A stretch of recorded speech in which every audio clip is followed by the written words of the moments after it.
నటి కళ్యాణి మాజీ భర్త నటుడు దర్శకుడు సూర్యకిరణ్ కన్నుమూశారు. అనారోగ్యంతో ఆయన సోమవారం తుదిశ్వాస విడిచారు.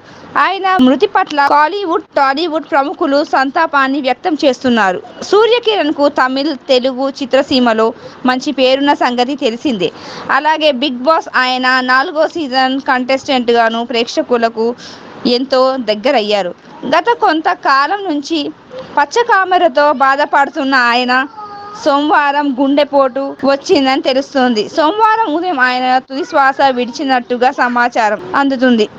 తెలుగులో సత్యం, ధన 51, రాజుబాయి వంటి చిత్రాలతో మంచి ఇమేజ్ ను తెచ్చుకున్నారు. తెలుగులో రాక్షసుడు, దొంగమోగు, స్వయం కృషి, సంకీర్తన, ఖైదీ నంబర్ 786, కొండవీటి దొంగ చిత్రాల్లో నటించారు. బాల నటుడిగా కేంద్ర ప్రభుత్వం నుంచి 2 అవార్డులను, దర్శకుడిగా 2 నంది పురస్కారాలను అందుకున్నారు సూర్యకిరణ్. సూర్యకిరణ్ మరణం పట్ల పలువురు సినీ ప్రముఖులు సంతాపం వ్యక్తం చేశారు.